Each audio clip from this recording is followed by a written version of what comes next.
सुताम्रपर्णी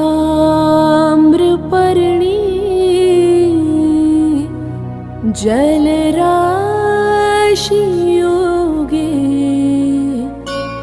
निबध्य सेतुं विशिखैर्संख्यै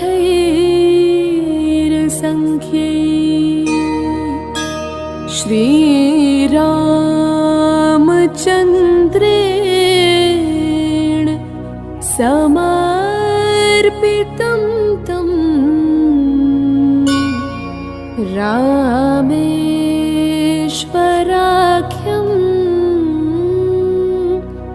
नियतं नमामि। यं